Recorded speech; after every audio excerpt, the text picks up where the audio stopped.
Ning awas tadi balik ning. Assalamualaikum warahmatullahi wabarakatuh. Waalaikumsalam warahmatullahi wabarakatuh. Hamdan wa syukran lillah, salatan wa salaman ala rasulillah, amma ba'du. Pertama-tama dan yang paling utama, marilah sama-sama kita panjatkan puji dan syukur kehadirat Allah Subhanahu wa taala, yaitu Zat yang telah menciptakan dualisme dunia, yang mana tidak akan bertahan satu jikalau tidak ada dua. Maka terciptalah langit dan bumi, bulan dan bintang, lautan dan daratan, miskin dan kaya, si cantik dan si buruk rupa, hingga sempurnalah kehidupan manusia di atas permukaan bumi.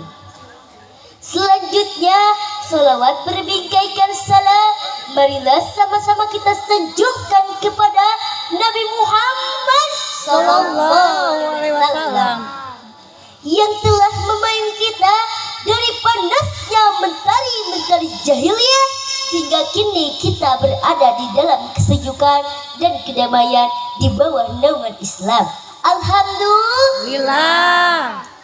Hadirin kaum muslimin rahimakumullah, pada kesempatan hari ini izinkanlah saya untuk berpidato yang bertema adab kepada kedua orang tua, yang merupakan kesopan santunan dan berakhlak baik kepada kedua orang tua. Masuk rumah saja ada adabnya, keluar masjid jangan lupa berdoa, bertemu guru salam senyum sapa, apalagi dengan kedua orang tua kita. Betul apa betul? Betul. Nah, kalau boleh bertanya, siapa sih orang yang paling berhak dengan adab terbaik yang kita miliki? Mungkin ada yang menjawab tetangga, kerabat dekat, kakek, nenek, paman, bibi, atau guru-guru kita. Ya, memang semua jawabannya benar. Namun yang paling tepat adalah kedua orang tua kita. Ada yang tahu kenapa? Karena mereka merupakan sebab kita ada di dunia ini, dan mereka rela mengerahkan apa yang mereka miliki demi mendidik kita agar menjadi anak yang soleh dan solehah. Sebagaimana Allah Subhanahu wa taala berfirman dalam Quran surat Al-Isra ayat 23 yang berbunyi, A'udzu billahi minasy syaithanir rajim. Bismillahirrahmanirrahim. Wa qadha rabbuka alla ta'budu illa iyyah wa bil walidaini ihsana.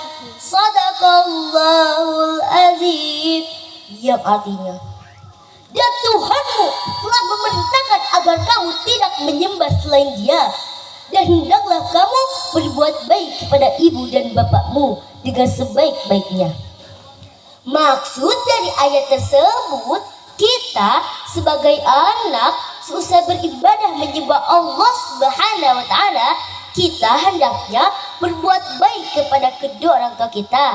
Karena betapa mulianya mereka sehingga Allah menempatkan perintah berbakti kepada mereka persis setelah perintah menyembahnya. Dan ingat, ridho Allah pada ridho orang tua seperti juga murkanya, sebagaimana sabda Rasulullah sallallahu alaihi wasallam, ridho Rabbi fi ridho walid wa suhtur Rabbi fi suhtil walid. Ridho Allah tergantung pada ridho orang tua, murka Allah tergantung pada murka orang tua. Hadis riwayat At-Tirmidzi. Hadirin kaum muslimin rahimakumullah, masa lupa sih sama lagunya Bang Haji Roma Irama? Hai manusia, Teng teng teng. hormati ibumu, yang melahirkan dan membesarkanmu, darah dagingmu dari air susunya, jiwa ragamu dari kasih sayangnya. Dialah manusia satu-satunya yang menyayangimu tanpa ada batasnya. Hadirin kaum muslimin rahimakumullah, meski kita sudah sukses dengan harta yang melimpah, kebun luas yang gemarimpah, membangun rumah mewah, gedung megah, bodyguard yang gagah, dengan mobil yang wah yang mencukupi seluruh kebutuhan mereka, namun itu belum tentu cukup untuk membayar jasa-jasa mereka. Dan hal yang harus kita ketahui, karena begitu baiknya mereka kepada kita, meski kita sudah dibesarkan, namun sekolah tidak diantarkan, kuliah didaftarkan, khususan dicarikan, rumah dibuatkan, terus dinikahkan. Setelah mendapat momongan, jadi penitipan seperti panti asuhan. Ini namanya bukan anak yang berbakti kepada kedua orang tua, tapi kedua orang tua yang berbakti kepada anaknya. Nauzubillahi min Zalik. Hadirin kaum muslimin rahimakumullah. Adapun adab-adab terbaik yang harus kita lakukan kepada kedua orang tua kita, sebagaimana dijelaskan oleh Imam Al-Ghazali dalam risalahnya Al-Azafiddin, yaitu yang pertama, mendengarkan kata-kata orang tua.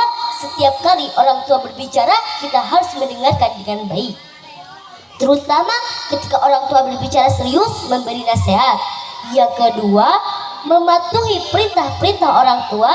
Anak harus patuh kecuali perintahnya bertentangan dengan syariat Allah Subhanahu wa ta'ala.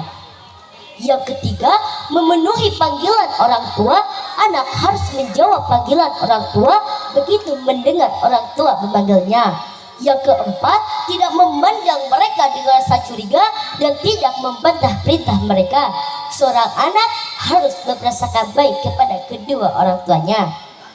Hadirin kaum muslimin rahimakumullah, semoga kita semua dapat menerapkan adab-adab mulia kepada kedua orang tua kita. Amin amin ya rabbal alamin. Hadirin kaum muslimin rahimakumullah, sekian pidato yang dapat saya sampaikan. Semoga bermanfaat bagi kita semua. Terima kasih atas segala perhatian. Mohon maaf atas segala kekurangan. Wallahu muwaffiq ila aqwamit thariq. Wassalamualaikum warahmatullahi wabarakatuh. Mana tepuk tangannya buat Inaya?